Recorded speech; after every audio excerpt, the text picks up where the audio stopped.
Good evening, everyone, and thank you to the Hilton Neighborhood Association for sponsoring tonight's forum. I first appeared here 14 years ago to ask for your vote.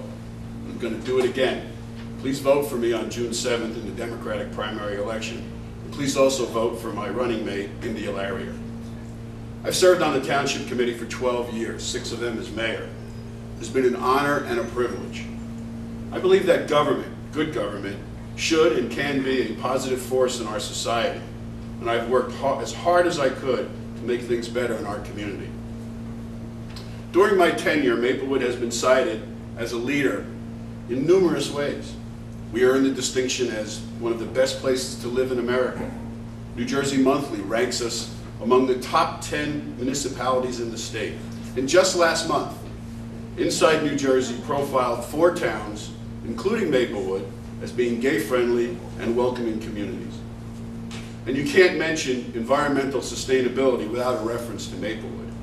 And even Wikipedia, it describes Maplewood as one of the most diverse and racially integrated municipalities in the state and the nation. And, you know, people are moving here. In the first 4 months of this year, 53 homes have been sold with an average sale price of $484,000. Homes are being sold in about 2 months and at almost 98% of the listing price. On the horizon are exciting development projects, including the soon-to-be-opened Walgreens, a mixed retail and residential building across from the police station, new housing units on Burnett Avenue just next door, and residential development that will go on the Dunnell site at the former police station. We're investing in our beautiful parks, rebuilding our roads and sewers, and planting plenty of trees. I think we're on the right track, and I ask for your support for another 3-year term. Indy and I have a history of serving the community and making a positive difference. I ask that you vote for both of us on June 7th. Thank you.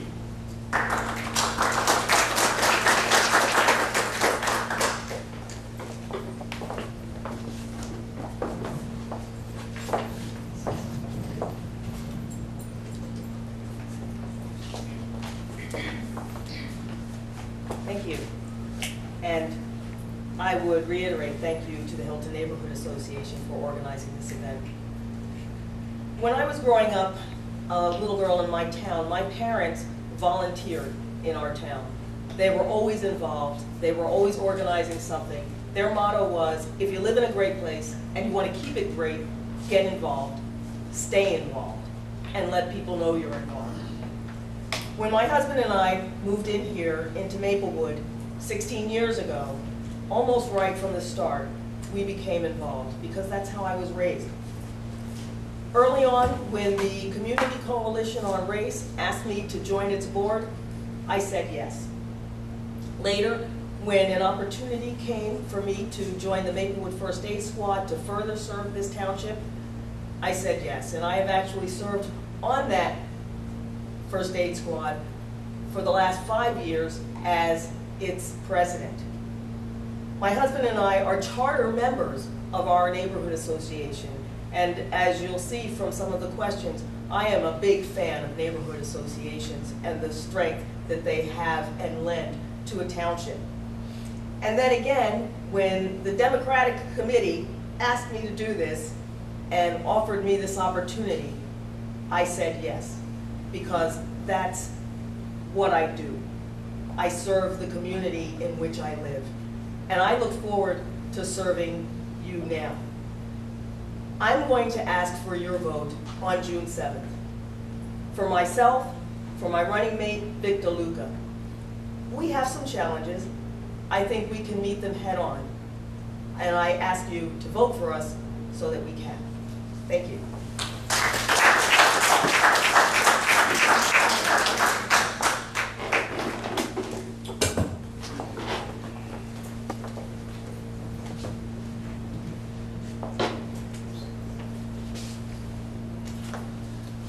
Dick knocked over my name, and I don't hold that against him. Okay, look, thanks for coming out tonight. I really do appreciate it, but let's get to the point. I'm asking for your vote on June 7th. Please vote for me, Lee Navlin. I'm on line C. Please remember that. We need to send a vital message to Mayor DeLuca and our current township committee that property taxes do matter. Sadly, there's a great deal of apathy right now here in town among voters who are convinced local government cannot and will not help them. I have knocked on 1,000 doors since announcing my candidacy. To say it's been an eye-opening experience is an understatement. People tell me their property tax bill is like a runaway freight train. They feel there's no way to stop it because the township committee has done little in the way of offering both short-term and long-term solutions. This must not continue. We need to begin the process now of ending the yearly tax hikes that ultimately reduce the value of our homes, our investments, our future. This is an issue that affects all of us. From Newark Way to Wyoming Avenue, we're all in trouble. Here's a question we all must ponder. If your property tax bill is $5,000 to $6,000 more in, let's say, 7 years, can you afford to stay here in Maplewood? If that happens, will you be able to sell your home? Right now, there are more than 214 homes for sale in Maplewood, according to Realtor.com. Yes, we can blame the economy. Yes, we can blame Trenton. We can blame Governor Christie. And yes, we can even blame Essex County. But the bottom line is this: we need an action plan because we are on our own. No one is there to help us. I have such a plan that includes the development of both the former police station and the village post office. I'm also prepared to spearhead a full-blown shared services agenda because long-term, that will be the key to saving a small municipality like Maplewood from bankruptcy. These are just some of the crucial issues I will share with you tonight. We have our work cut out for us, but we can do this. I promise you, when I'm elected, I will work for all of us because I love this town and I want to spend the rest of my life here. Thank you.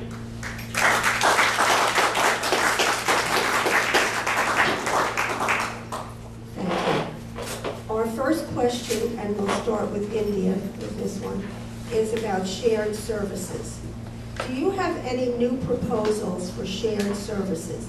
Please include how the shared services would affect Maplewood residents. You can speak from here. Thank you. I do have some ideas for shared services. I actually have several. I would like to talk about two of them tonight. I am currently getting my master's in public health, so I have a very keen interest in health, especially public health, the health of Maplewood. So I would like to see our health department undergo an agreement with other townships for expanded services, especially to our seniors, our youth, but not just them, everyone in Maplewood, everyone in other townships. If we pool our resources, we can expand those services. We can have better programming, and we can increase the health of Maplewood. I would also like to investigate a shared library system. I'm a firm believer that a good library is a benefit to any town. Imagine going to another township because they have a book or a database that you want to use, and you can just walk through the door and say, I'm in Maplewood, I'm in this system, I can come to this library. Imagine that we save money on the databases and the subscriptions and some of the resources that individual libraries use. I would like to see a larger system, a more holistic system that will pool our resources and save us money in the long run. I think we're doing a good job so far, and I think we should be very aggressive with that and continue it. Thank you. I've been rather critical of our current township committee, and I'm certainly not the only one. But I do applaud the recent efforts to begin the process of sharing services with South Orange and even Springfield. I call this sticking your toe in the water. However, soon enough, we're going to have to dive in head first, and that's going to be the hard part. Maplewood's future will include a shared services agreement with other municipalities that will encompass both fire and police. There's no way around it. Now, I'm not looking to take a shot at you, Mrs. Larry. I'm not. But your recent comments regarding shared services to the news record left me a little numb.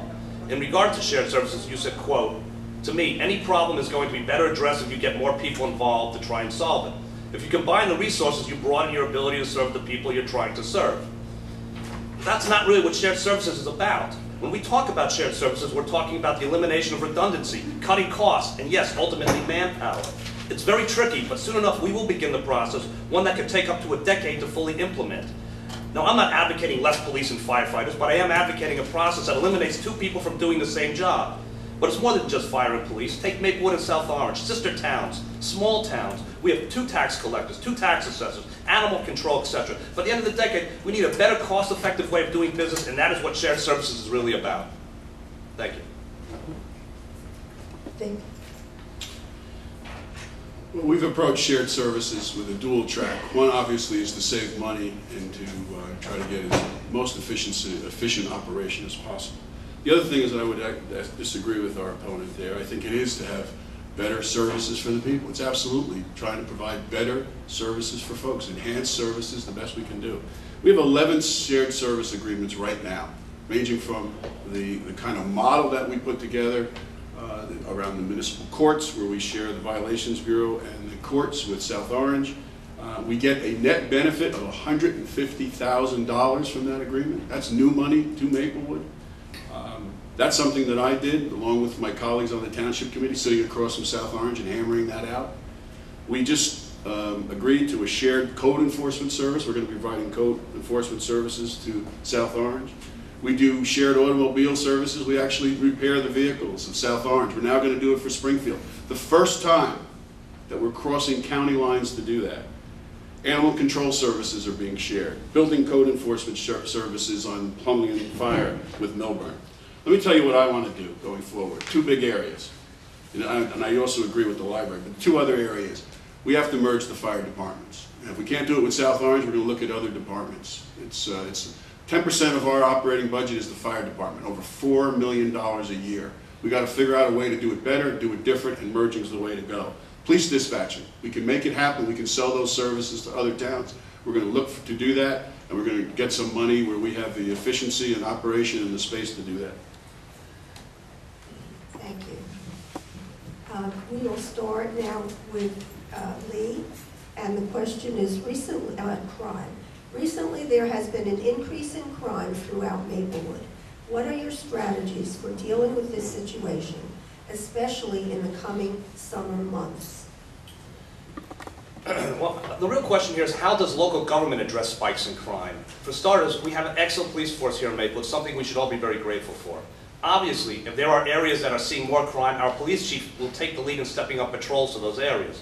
They know how to fight crime. It's our job to give them the tools so that they can do it most effectively. But the question posed to me is, how can I help reduce crime? I believe we have more than a dozen auxiliary police officers in Maplewood, volunteers. They're highly trained, just like paid officers. They carry weapons, they're certified. Perhaps we can begin a full-blown recruitment drive to bring in more who want to make a difference, people who would put on the uniform to protect their neighbors. We could host fundraising drives to get them the tools they need, including uniforms, guns, and even squad cars. They do this in Livingston, and it's been quite successful. We can do it here. My other thought, neighborhood watch groups. We need residents to step up to the plate here as well. We need to do more in regards to this, be it on foot or in their car. We should also add neighborhood watch group signs in areas that are seeing an increase in crime, alerting the criminals that they're in the wrong neighborhood. All of us in this room can make a difference. We need to begin the process now. Thank you. 3 weeks after moving into Maplewood, we had a break-in. And Janie and I know what that's like. We know how horrible it is to be a victim of crime. And I approach this, every time we talk about this, we talk about how it is for people who have to face this. 2010, we had an increase in 9% in the 8 major crime categories. That's homicide, rape, arson, aggravated assault. 2009, we had an 11% decrease. So these things go up and down. But there's no getting around it. We had a 56% increase in burglaries, 68 in 2009 and 106 in 2010. We also made a 20%, we also had a 20% increase in arrests in 2010, 578 versus 482. I don't want to get caught in the numbers.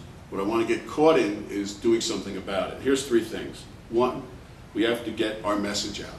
Our message internally and externally is not in our community, not in our neighborhoods. If you live here in town and you want to be a knucklehead and do something wrong in our town, we're going to go after you, and we're going to arrest you, and we're going to prosecute you. If you want to come into the town and do that, we're going to do the same thing. We did that here in the Jacoby Street area, organizing, setting up special police details, and trying to address that.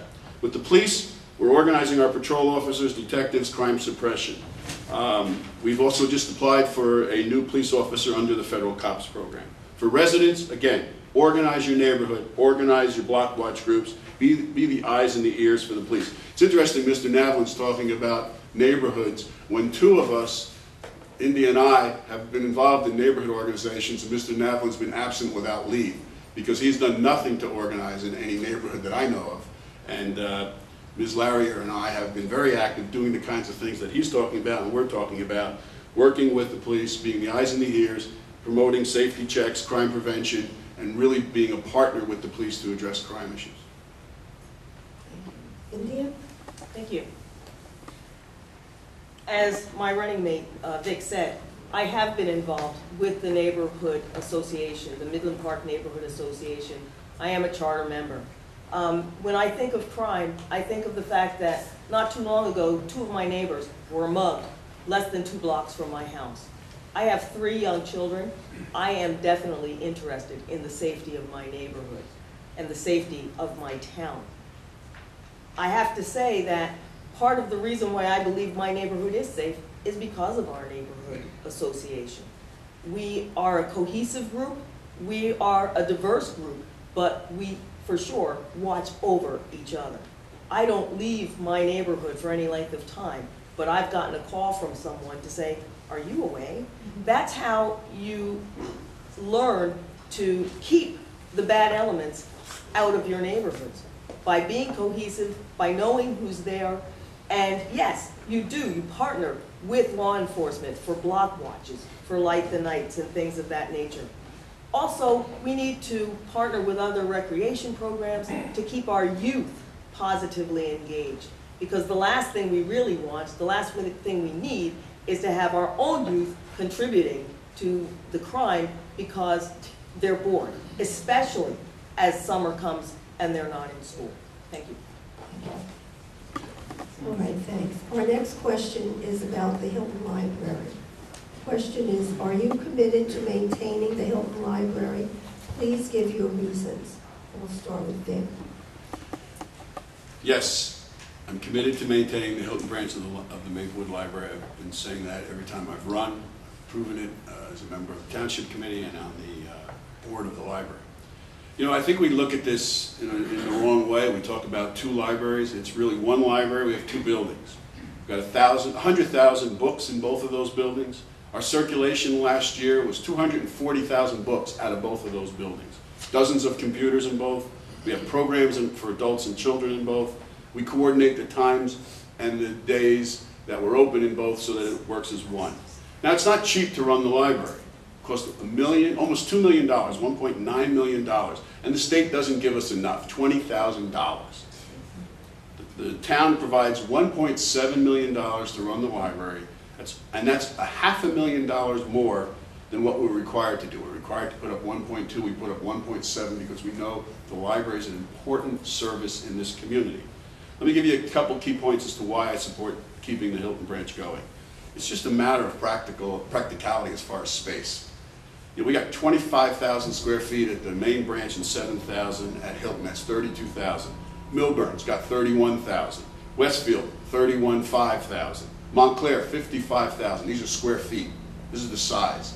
I think we should have a library at least equal to Milburn, Westfield, and Montclair. We just happen to have it in 2 buildings.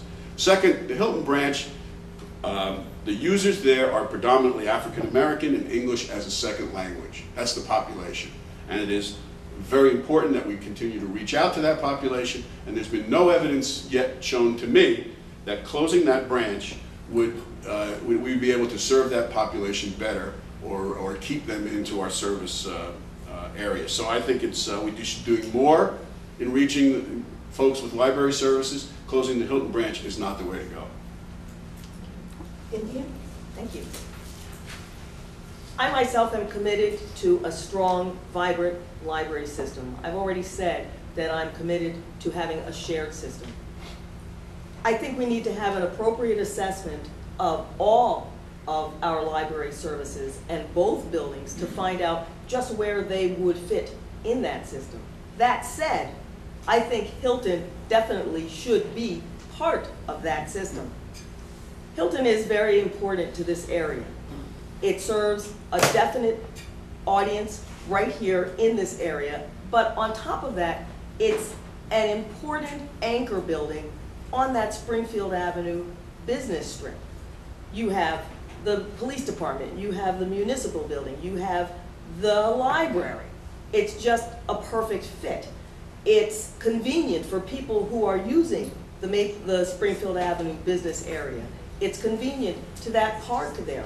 So I think it definitely has a place in our library system, and we should assess it and look at it to see how we can best use it. I was there just the other day, as a matter of fact, and to be honest with you, my kids are in a library all the time. They love the library. I think Hilton definitely has a place in this system. The programs that it's running now are great. I would just like to assess them to make sure that they fit perfectly into a shared system. Thank you. We're 3 for 3 on this one. I have already made this commitment to the folks at the Hilton Library, and I'm now making this commitment to you. As long as I am on the Township Committee, the Hilton Library will never, and I repeat, ever be closed. The Hilton Library is more than just a house of books. It's a resource center for children, a community center for young adults, a career guidance center for adults who are seeking better jobs. For the unemployed, the resources are endless. My wife has been taking my son Elijah to the Hilton Library since he was a baby. My family loves the Hilton Library, and so does our town. I cannot think of anything that makes more sense in that location. The Hilton Library stays.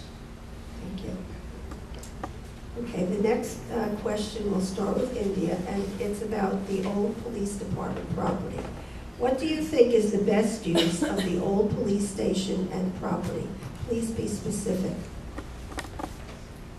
Hands down, I think the best use of the old police station property on Donnell is to raise the building and raise rental units. Small rental units with market rate housing and affordable housing. And I'll tell you why I would like to have affordable housing in there. As a member of the Maplewood First Aid Squad, as I'm serving this community in that capacity at night, I am going into homes. Often I'm going into homes with older people, empty nesters. People who have a large house, people who have property, front yard, backyard, that they can't maintain. They're either too old, they're too sick. Sometimes they just don't need that much space because their children are gone. They need a place where they can go. They need a place where they can afford to stay, where they can afford to maintain the area without having to pay to maintain the area. All they have to do is keep their apartment up. That's what I would like to see. It is proximal to transportation, it's proximal to shopping, it's proximal to the parks and the things that happen in the parks. I think it's a great place for that community of people. Obviously, we can't have senior housing in that area, but we could certainly make sure that whatever goes up in this town, be it on Springfield Avenue or on Donnell Road, that there is affordable housing there. Thank you. Thank you. Lee? The former police station on Donnell Street, that and the village post office are perhaps Maplewood's last chance to create a successful rateable. By that I mean something we can tax to alleviate some of the burden on the rest of us. Once we complete the ungodly $500,000 cleanup costs associated with the former police property, it should be developed into state-of-the-art apartment units, 35 to 40 high-end units that would attract young professionals who like the idea of being only 35 minutes outside of Manhattan. With the Maplewood Village just a few yards away, these people will surely utilize the restaurants and bars, the supermarket, even the nail salons. I envision units selling in the $350,000 to $400,000 range, making the apartment something empty nesters may want to think about as well. Yes, some families may move in with children, which is an issue that's come up as I've been knocking on doors. That's a concern they have, that we're going to burden the schools. But I think overall it's a place, if marketed correctly, could be relatively child-free. It's a little tricky, but if we're talking about 1 or 2 bedroom apartments, we can probably do it. Let me add something to this. I also want to see the village post office develop into something special as well once the lease expires in 2013. The sorting facility will be gone, but I still envision a small satellite post office, maybe a few boutique shops, a restaurant, more parking, maybe a few apartments above that. If done right, and we get only one chance to get this right, it will be an absolutely wonderful addition to our village. However, it's going to be tricky because we cannot allow the construction to hamstring the rest of the village. The right developer with a vision that works is paramount. I'm also going to make sure we do our due diligence on this one. We can't afford another $500,000 in cleanup associated with the property. I want both projects done by no later than 2015. We can do it.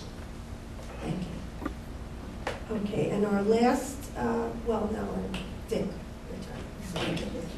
Well, it's good to hear that Mr. Navelin has changed his position and now supports what we've been doing on the Township Committee under my leadership as the Economic Development Chair. In 2009, he wrote on NewJersey.com that a 5-story building on the site doesn't work. He says 50 units won't alter anyone's property taxes. There should be no rush to develop the site. I like Vic and Jerry and company and believe in the end that they can do what's best for the town. Well, thank you for that support. Listen, what we're doing is we are working forward and putting together a package there that's going to include between 40 and 50 residential units, high-end residential units. We're in conversation with 3 developers right now.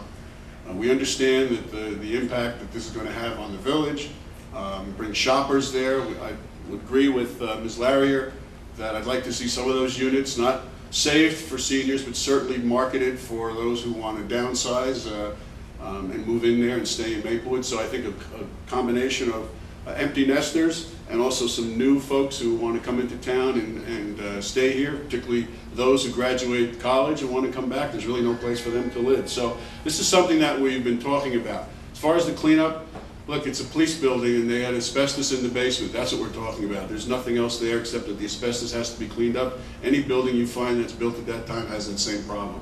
We're working now to see what's the best course of action, whether we take it down or whether we have a developer take it down. We think we're going to move this forward, and we'll be seeing something going forward. As far as the post office site, another opportunity. We've been in conversation with Kings about Kings moving across the street and building a new, bigger Kings. They want to stay in Maplewood, and we want to keep them there.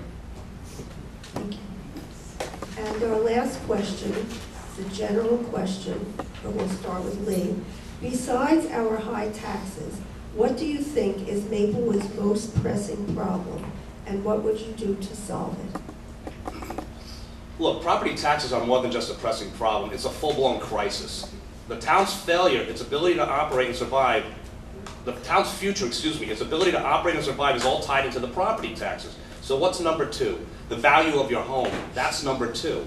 As property taxes rise, the value of your home sinks. Most of us in this room are homeowners. We bought homes here in Maplewood because we wanted to raise our families in a safe, vibrant community with a good school system.